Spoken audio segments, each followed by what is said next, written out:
चाईबासा में जुबली तालाब कैफेटेरिया में संयोजक मंडली के तत्वावधान में आदिवासी मुद्दों पर चिंतक बैठक आयोजित की गई। बैठक में बुद्धिजीवियों, समाज सेवियों, युवाओं और किसानों ने भाग लिया। वक्ताओं ने कहा कि आदिवासी समाज शिक्षा, रोजगार और बुनियादी सुविधाओं से वंचित है। जल जंगल जमीन की लूट जारी है और सरकारें संरक्षण में विफल रही। बैठक में सरकार से स्थानीय रोजगार नीति लागू करने, हर प्रखंड में आईटीआई और स्कूल खोलने तथा किसानों को सौर पंप सेट उपलब्ध कराने की मांग की गई। साथ ही गैर आदिवासियों द्वारा अवैध कब्जा हटाने और फर्जी आदिवासी बनकर नौकरी करने वालों पर कार्यवाही का प्रस्ताव पारित हुआ। कार्यक्रम की अध्यक्षता तुरी सुंडी ने की, जबकि समापन गोनो लगुरी के धन्यवाद ज्ञापन के साथ हुआ। वंदे भारत के लिए वसंत करवा की रिपोर्ट। अभी हम लोग यहाँ देख रहे थे कि आप लोग कैफेटेरिया में बैठकें कर रहे हैं। क्या मामला है बैठक का? आप लोग कौन सी संस्था से या कौन से राजनीतिक से जुड़े हुए हैं? थोड़ा सा हमारे दर्शकों को बताइए। तो सर्वप्रथम आज आपको मीडिया के माध्यम से अपना बात रखने के पहले, अपने विचार रखने के पहले, आज जो हम लोग आदिवासियों का गंभीर मुद्दों के संबंध में एक चिंतन बैठक आयोजन किए हैं। ये निर्धारित कार्यक्रम था जिसमें हम लोग विभिन्न जिला के सुदूर ग्रामीण क्षेत्रों से प्रबुद्ध लोग आए हैं, बुद्धिजीवी लोग हैं, युवा लोग आए हैं, छात्र लोग आए हैं, जो आज चाईबासा के मुख्यालय कैफेटेरिया में हम लोग आज आदिवासी मुद्दों पर चिंतन बैठक की है।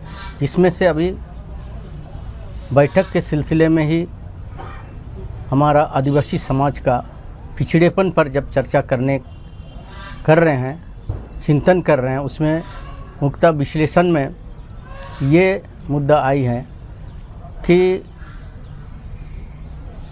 आदिवासियों का अस्तित्व खतरे में है। इन मुद्दों को लेकर जब हम लोग चर्चा कर रहे हैं कि आज शिक्षा स्तर भी बहुत ही निम्न स्तर पर है। हम लोग आदिवासी हैं, किसान हैं, खेती गृहस्थी से अपना जीवन यापन करते हैं। गांव के स्तर तक जाते हैं तो कृषि क्षेत्र में भी हमारा पिछड़ेपन देखने को मिलता है। इस तरह से हमारा ज़मीन, जल जंगल ज़मीन आज खतरे में है, लूटा जा रहा है।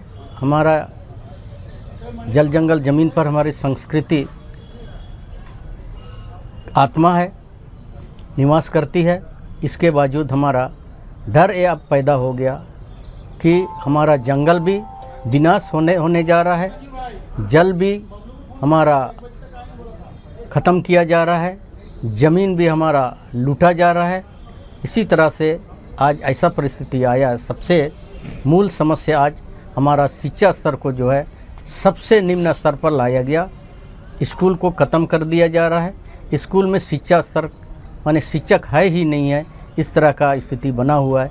इन्हीं मुद्दों को लेकर विशेषकर हम लोग आज चर्चा कर रहे हैं और इसमें देखा जा रहा है सभी हमारे बंधुओं ने, हमारे साथियों ने, प्रबुद्ध लोगों ने अपने अपने विचार में अपना विचार व्यक्त किए हैं कि आज का राजनीतिक परिस्थिति में राजनीतिक पार्टियां जितना हैं, अभी जो वर्तमान झारखंड सरकार जो हेमंत सोरेन सरकार कहा जाता है, इनसे भी आशा उम्मीद ख़त्म हो गया है आदिवासियों का। आज हम लोगों को आपस में आदिवासी कुड़मी समुदाय के बीच में लड़ाया जा रहा है। हक, अधिकार और हमारा चौमुखी विकास के लिए कोई चिंतन नहीं है। आपस में लड़ाने भिड़ाने का ये काम चल रहा है। इसी तरह विपक्ष के रूप में भी जो राजनीतिक पार्टियां हैं वो भी इस तरह का गतिविधियां में हैं, उनका आंतरिक रूप से समर्थन करते हैं। इस पर भी वो भी कोई आदिवासियों का मामला में कोई गंभीर नहीं है। तो इसी तरह से आज निचोड़ इस विचार में आया कि हमारा जितना भी सामाजिक संगठन है, हो समाज महासभा, हो समुदाय की ओर से है, इसी तरह से उरांव कुड़ुक समुदाय की ओर से विकास समितियां हैं, इसी तरह से गोंड समुदाय में भी अपना सामाजिक संगठन है, संताल समाज में भी अपने सामाजिक संगठन है। अपने अपने छोटे स्तर पर कुछ न कुछ अपनी बात को ज़रूर आवाज़ उठाते रहते हैं, काम करते रहते हैं। लेकिन देश आज़ाद होने के बाद भी आज आदिवासी हम ज्यों के त्यों है। हमारा विकास कोसों दूर है, विकास से हम कोसों दूर हैं। का निर्माण किया जा रहा है या इस संगठन में कौन कौन से लोग हैं, थोड़ा सा हमारे दर्शकों को बताइए। तो आज जो है, जो हम लोग आदिवासी मुद्दों पर चिंतन बैठक जो किया, इसमें आदिवासी मुद्दों पर जब चिंतन कर रहे हैं तो उसमें विभिन्न राजनीतिक पार्टी के रूप में, जैसे मैं तुरी सुंडी भारत आदिवासी पार्टी के रूप में हैं। इसी तरह से हमारा अशोक सुंडी कांग्रेस संगठन से जुड़े हुए हैं। इसी तरह से हमारा गोनो लगरू जी सामाजिक संगठन से जुड़े हुए हैं। सोनाराम लोहादा जी चक्रधरपुर क्षेत्र से हैं, ये भी हो समाज महासभा जैसे संगठनों से अपना जुझारूपन कार्य करते रहते हैं। हमारा सनातन सावया जी इधर सदर प्रखंड के अंतर्गत सामाजिक संगठनों से जुड़े हुए हैं। तो ये हमारा संगठन जो आज इस पर चर्चा किए हैं, जो बनेगा तमाम राजनीतिक पार्टी के, चाहे कांग्रेस से हो, बीजेपी से हो, भारत आदिवासी पार्टी से हो या और भी विभिन्न राजनीतिक पार्टी से जुड़े हों, सभी को इस संगठन में जोड़ने का काम करेंगे।